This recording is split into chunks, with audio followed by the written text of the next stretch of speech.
In this video, I'm going to show you how to design this t-shirt using Adobe Illustrator, and it's inspired by a trending merch by Amazon niche right now for Halloween. You can apply the tips and the techniques that I'm going to show you in this video to many other niches as well besides just Halloween. And just in case you don't have Adobe Illustrator, there's actually a link at the top of the description where you can sign up to a free trial so that you can test the software and find out whether it's right for you. So here we are inside of Illustrator, and this is the graphic that I'm going to use as the base of this design.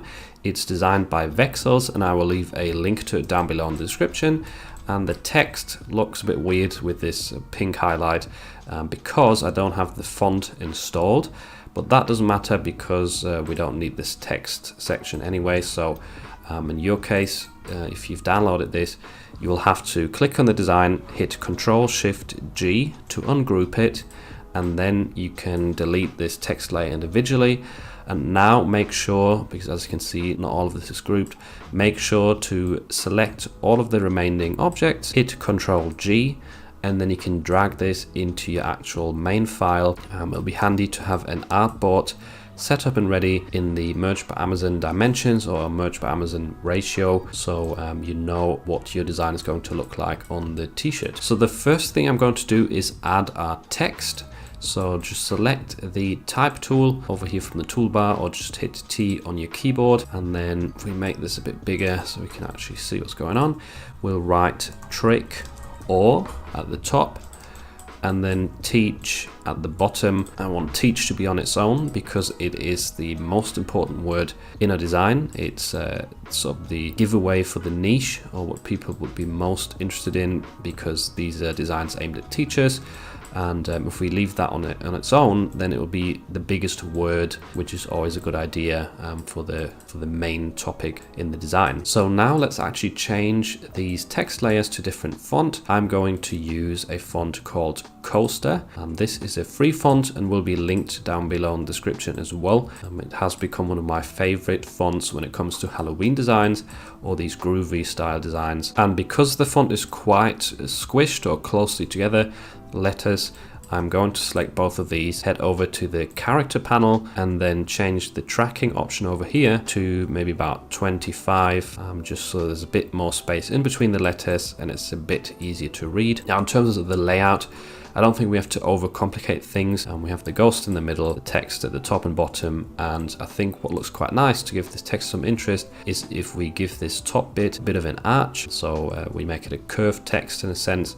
This can quickly be done by heading over to Object, Envelope Distort, Make with Warp, and then the first style is Arc, which you can then play around with the bend settings to give this a stronger or a less expanded arc, and I'll place mine around 20 something. Hit OK and drag this back down, resize it a little bit. Now for the word teach at the bottom, to make this a little bit more interesting, what I think I'm going to do is head over to the type tool, then click and hold, and you can see at the bottom it says touch type tool. You can also access that by hitting Shift T on your keyboard, and essentially once you've got that selected, what you can do is you can select these individual letters, and you can either rotate them a little bit with this top dot right here.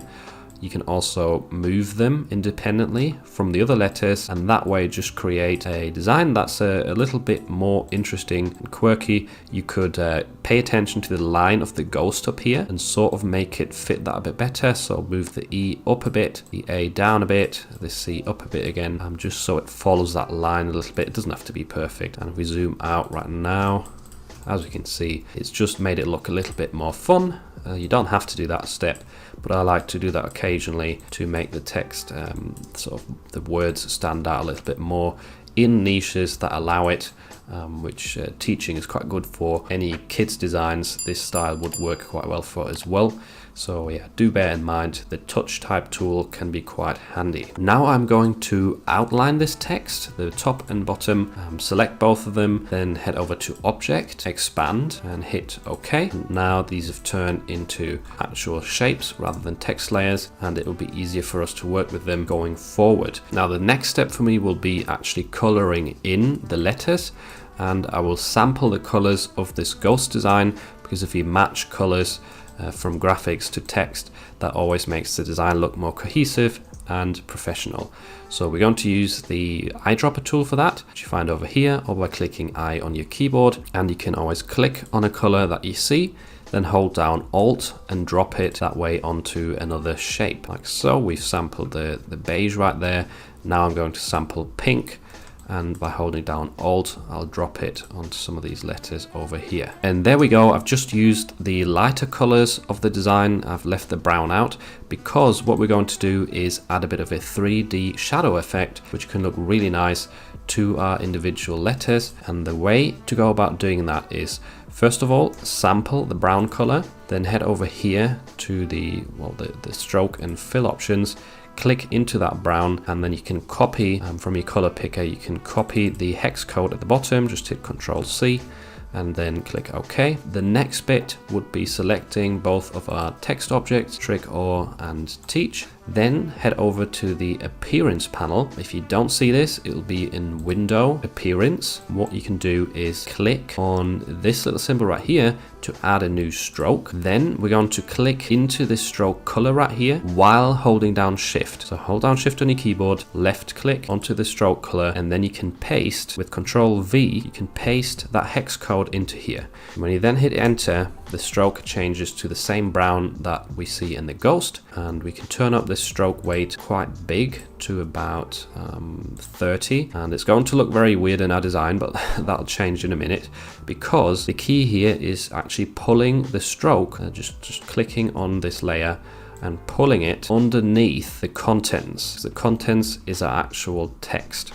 If you drop it there, it will now have moved the stroke underneath the color of the text. And what you then have to do to make this look more 3D and more interesting is once again have the text selected, then back in the appearance panel, select or click on the stroke layer, then head over to Effect, Distort and Transform, click Transform, and now this new window will open where you will see the Move section, and in here, turn down the horizontal to about -6 maybe. This depends on how big your actual artboard is. It might look different, you might have to give it a lot more pixels. Vertical, I will go positively until you just have, if we hit OK, until you have a very thin line sort of along the top and one side of the text, but it's a thicker line on the other two sides or axes. And that way you've got a really, really cool looking 3D effect that can really make your text stand out, and it also matches our ghost illustration very well. You have to watch out though, because now, as you can see, some of our 3D shadow is sort of bleeding off the artboard, so maybe we need to move this all up. It's also handy to just go ahead and select everything, make sure this says align to artboard, and then just hit horizontally align to center. That way everything is more in order. Now this design already looks quite neat and you could probably upload it like this, but we're going to do some fine tuning, some fine touches to make this look even more professional. The first thing we're going to do is steal some of these flowers from our ghost illustration, and the way to do that is select the ghost, click on it, then hit Ctrl+Shift+G and check if you can move this individually. Nope. Ctrl+Shift+G again, and now can we move it? Still not. So Ctrl+Shift+G. Has it ungrouped now? Yes. Now you can select this flower on its own, hit Ctrl+G to group the flower itself, and now you can, while holding down Alt, duplicate it and drop it on different areas right here on our text. It's currently at the bottom layer, so to move it up in front of our text, hit Ctrl+Shift closing bracket, and I would recommend you put this just on a few of the letters in different positions, maybe at the bottom, maybe at the top here, and if you wanted to place it on one of the yellow letters, you could also change the color so that it stands out a little bit more. The way to do that is once again use the eyedropper tool, and we could sample this pink and then just replace all of the yellow in the flower with that pink, and that way looks more suitable for that letter. Same thing at the top, we could draw this up, drop it there on that R, we could have it on this O, and once again we could use the yellow variation as well. Don't overly clutter your letters, still meant to be readable. You could also take this sort of diamond shape and group that and draw it over your letters as well. And one last thing we can do to make this look even more cohesive As you can see, the ghost sort of has some sprinkled dots to give it a bit of a texture effect, which is really, really cool. And we can also replicate that effect on our letters if we just zoom into some of these dots right here and select a few of them individually while holding down Shift. Just click on a bunch of them like so, and then you can hit Ctrl G to group them, and then draw them down while holding down Alt. Just click on them, drag them down, move them to the front layer again.